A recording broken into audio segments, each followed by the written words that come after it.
নমস্কার বন্ধুরা, ঐশীর মার রান্নাঘরে আপনাদের সবাইকে স্বাগত। আমাদের সকলের বাড়িতেই প্রায়শই চিকেন রান্না হয়, আর একঘেয়ে চিকেনের রেসিপি খেয়ে হয়তো বোর হয়ে গেছেন।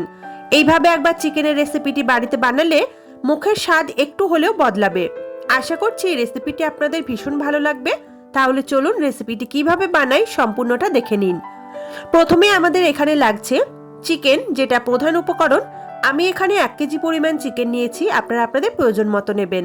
চিকেনটাকে প্রথমে ম্যারিনেট করব।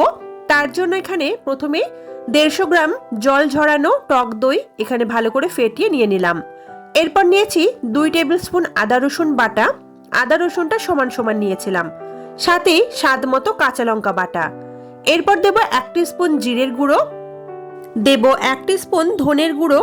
এই রান্নায় হলুদ ব্যবহার করছি না, তো তার জন্য অল্প একটু কাশ্মীরি লাল লঙ্কার গুঁড়ো দিলাম যাতে কালারটা ভালো হয়।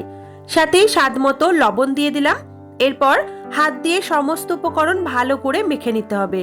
চিকেনটাকে ভালো করে সমস্ত উপকরণের সাথে মিশিয়ে ম্যারিনেট হতে রেখে দেবো আমি 1 ঘন্টা মতো।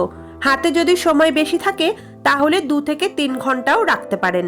যতটা সময় ম্যারিনেট করবেন এই চিকেনের স্বাদটাও কিন্তু ততটাই ভালো হয়। আমি এখানে হাতে সময় কম ছিল বলে 1 ঘন্টা মতো ম্যারিনেট করতে রেখে দিয়েছিলাম। এরপর একটা কড়াই ভালো করে গরম করে 1 টেবিল স্পুন বাটার দিয়ে দিলাম। বাটার দিয়েও সম্পূর্ণ রান্নাটা করতে পারেন, তবে আমি এখানে বাটারের সাথে 2 টেবিল স্পুন মতো সরষের তেল মিশিয়ে দিলাম।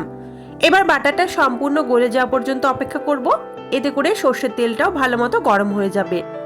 এরপর দেব থেতো করে নেওয়া গোটা গরম মশলা। এখানে ছোট এলাচ, লবঙ্গ, দারচিনি এই 3টেই আমি ব্যবহার করেছি। একটু থেতো করে নিয়েছি শিলপাটাতে। এরপর ফোড়নটাকে একটু ভাজা ভাজা করব। ফোড়ন থেকে মিষ্টি একটা গন্ধ বার হতে শুরু করবে, সেই পর্যন্ত নাড়াচাড়া করেছি। এরপর দেব 2টো বড় সাইজের পেঁয়াজ বাটা। মিক্সিতে দিয়ে আমি পেঁয়াজটাকে মিহি পেস্ট বানিয়ে রেখেছিলাম। পেঁয়াজটাকে এবার একটু আমাদের ভাজা ভাজা করে নিতে হবে। পেঁয়াজটা যখন ভাজছি গ্যাসের ফ্লেমটা কিন্তু মিডিয়াম টু লোতে রেখেছি, না হলে পেঁয়াজটা ভীষণ পরিমাণে ছিটকাতে শুরু করে। পেঁয়াজটা ভাজতে ভাজতেই বন্ধুরা আপনাদের কাছে একটা অনুরোধ রইল, আমার রেসিপিটি যদি আপনাদের ভালো লেগে থাকে তাহলে অবশ্যই ভিডিওর নিচে একটা লাইক বাটন আছে, সেটা প্রেস করতে ভুলবেন না। পেঁয়াজটা দেখুন আমি একটু নাড়াচাড়া করে ভাজা ভাজা করে নিয়েছি, কালারটাও অনেকটা চেঞ্জ হয়ে গেছে। এবার আমি ম্যারিনেট করে রাখা চিকেনটাকে দিয়ে দিলাম।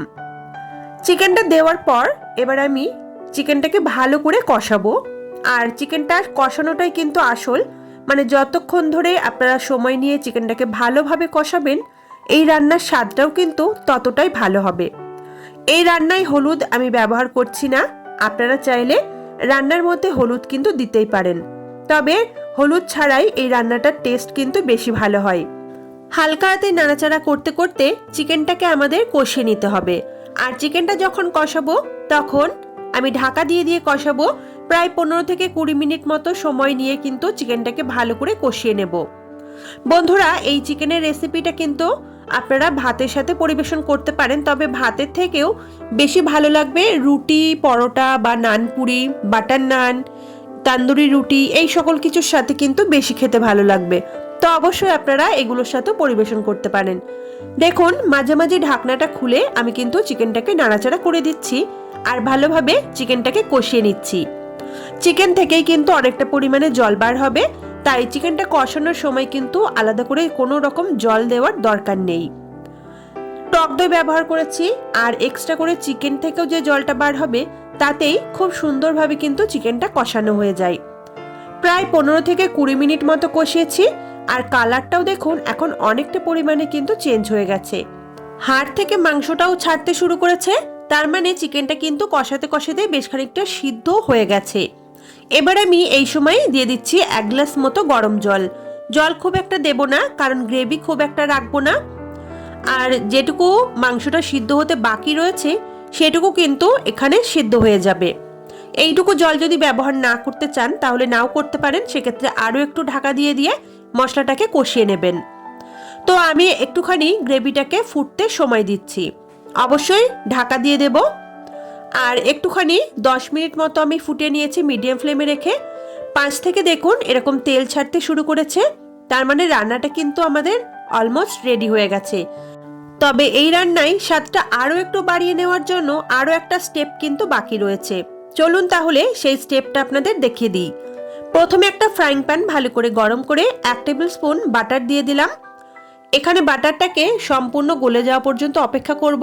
তারপর এর মধ্যে আমি দিয়ে দিচ্ছি রসুন আর আদা এরকম লম্বা স্লাইস করে কেটে নেওয়া। এখানে ওই 4 থেকে 5 কোয়া মতো রসুন আর 1 ইঞ্চ মতো আদা আমি ব্যবহার করেছি। একটুখানি নাড়াচাড়া করব আদা রসুনটাকে। আদা রসুনের হালকা একটা কালার চেঞ্জ হয়ে গেলে দিয়ে দিচ্ছি এখানে ক্যাপসিকাম আর পেঁয়াজ এরকম চৌকো করে লেয়ারটাকে ছাড়িয়ে নিয়েছি। হালকা একটু টসে করে নিতে হবে। এর মধ্যে আর কিচ্ছু কিন্তু দেব না, জাস্ট এটাকে একটু হালকা করে ভেজে নিতে হবে, যাতে এই পেঁয়াজ আর ক্যাপসিকামের মধ্যে ক্রাঞ্চি ভাবটা থাকে সেটা কিন্তু খেয়াল রাখবেন। হালকা একটু কালার চেঞ্জ হয়ে গেছে, এর থেকে বেশি আর ভাজার দরকার নেই। এবার আমরা এটাকে সরাসরি চিকেনটার মধ্যে দিয়ে দেব। আর এটাকে চিকেনটার মধ্যে দিয়ে দেওয়ার পর আরও একটা উপকরণ দেব যেটাতে একদম রেস্টুরেন্টের মতো ফ্লেভার আসে। 1 টিস্পুন কাসুরি মেথি হাতের মধ্যে নিয়ে এইভাবে ঘষে দিয়ে দিলাম। এটা আপনারা অবশ্যই দেবেন, এটা কিন্তু স্কিপ করবেন না। আর দেব আমি 1 টিস্পুন চিনি। এই চিনিটুকু দিলে রান্নায় কিন্তু মিষ্টি হয়ে যাবে না, তবে যেহেতু টক দই ব্যবহার করেছি আর যে সমস্ত মশলার সমস্তটা খুব সুন্দর একটা ব্যালেন্স হবে। এবারে সমস্ত কিছু একবার ভালো করে মিশিয়ে দিয়ে একবার ফুটে ওঠা পর্যন্ত অপেক্ষা করবেন। একবার ভালোভাবে ফুটে গেলে গ্যাসের ফ্লেমটা বন্ধ করে এটাকে ঢাকা দিয়ে 10 মিনিট মতো স্ট্যান্ডিং টাইমে রাখুন।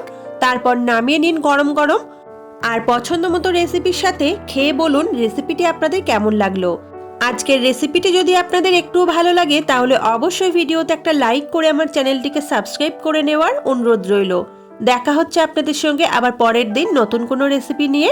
ততক্ষণের জন্য সবাই খুব ভালো থাকবেন, সুস্থ থাকবেন। আজকের মতো টাটা।